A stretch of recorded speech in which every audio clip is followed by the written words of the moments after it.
Жаш устаздар ошол динибизге, жалпы исламга ошол кызмат кылган устаздар өтө көп. Даватчыларыбыз, бир туугандарыбыз, алымдарыбыз. Анан ошо өткөндө да бир устазыбыз айтып калды, эстебейсиз, Ажыкулов деген устазыбыз ушул канча момуштарды даватка чыгарыптыр да. Үйүнөн кууп чыккан, бир тууганы кууп чыккан, эми тагдырдын тамашасы ар кандай да. Анан даватка барып келгенден кийин иш менен камсыз болуп, кээ биринин 2-тен 3тен диплому бар дейт. Анан ушул дават оңдоп атат деп атат да. Анан ошол даваттын башында турган биздин устаздар мээнеттери өтө чоң. Аллах ыраазы болсун, алардын мал жанына Кудай Таала береке берсин. Амин. Ошол устаздардан дагы бир балким мисалдарды айтып бересиз. Эми бул биринчи эле биз буга мисалга токтоло турган болсок, мисалы, бул дават айтып атпайбыз, дават нерсени адамдар оңолуп атат депчи.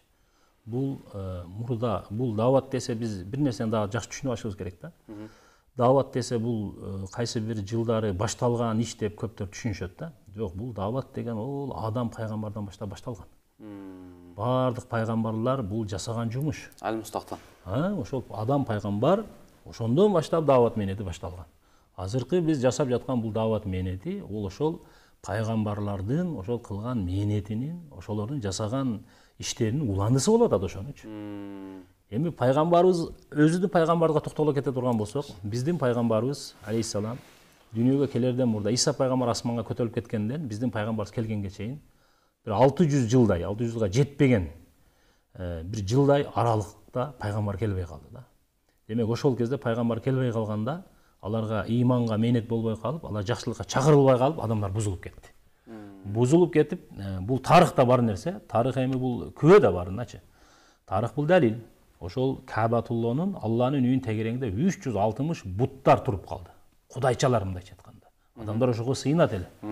Анан ошол жерде адамдардын ичинде өздөрүнүн кыздарын тербелей көмүп намыстанган себептен. Балдарын болсо эртең күнү биз кантип багабыз деп аны өлтүргөн учурлар болуп калды. Ошол Каабатуллону Алланын үйүн адамдар кийимсиз айланат эле.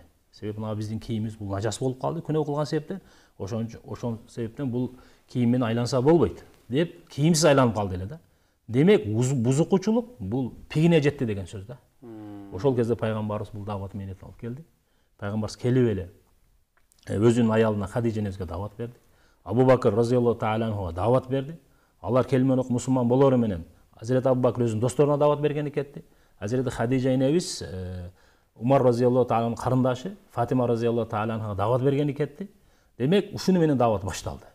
Пайгамбарыбыз алейхиссалату вассалам жалпы 23 жыл мына ошого мээнет кылды. Адамдарды жакшылыкка чакырып, жана ошондой Абу Бакыр разияллаху таала анхунун дагы 2 жылын кошо турган болсо, халифалык дооруну. Себеби ал доордо деле дават жүрдү да. Демек 25 жылда. 25 жылдык бул дават мээнети ошол 600 жылга жакын жылда пайда болгон бузукучулук. Мындайча айтканда, бузукучулук пигине жеткен жерде бул адамдарды хидаяттын, оңолуунун пигине жеткирип койду деген сөз да. Демек бул даваттын оңолууну карай турган болсок, ошол пайгамбарыбыздан баштап эле мындан дагы бир нерсени билсек болот. Эгерде биздин бул пайгамбарыбыздын бул жасаган мээнети биздин элибиздин ичибизде жүрө турган болсо, анда бул кылымдар бою пайда болгон бузукучулук, кылымдар бою динге пайда болгон кемчилик бул жылдарда жоюлат экен дегенге ишенсек болот да. Жылдарда эгер бул менен туура өзүнүн угунда, өзүнүн багытында боло турган болсо, сыпаты менен, жакшы пейили менен, анда бул кылымдар бою пайда болгон бузукчулук жылдарда оңолот деген сөз. Анан эми өзүбүздүн албетте өзүбүздүн чоң устазга келе турган болсок, азыркы күндө эми бардык эле Кыргызстанда аалымдарыбыз бардык эле жакшы. Мына биздин Чубак ажы, Аллах Таала ал кишинин кабрын нур менен толтурсун. Мына өзү деле ошо чет мамлекетке барып, даваттын жүрүп жаткан жерине барып көрүп келип, анан элдин ичине аралашып, мисалы, анан ушул жерде даватты колдоп, даватка чыккыла деп, кайсы үй менен урушуп келсе аналарды даватка чыгарып, аналар даватка чыгып келгенден кийин жарашып, кайра жашоолорун жакшы жашап калып, мисалы, ажыкебиз өзү деле барып келди. Жана ошондой эле биздин bundan эгерде биз дагы чоң алымдарыбызга токтоло кете болгон болсок, Муфти Абдисаттар деген дамлабыз болгон. Ал киши Кыргызстандагы бардык устаздардын устазы болгон. Мына жакында Молла Сабырдан баз өтүп кетти, анын да устазы болгон.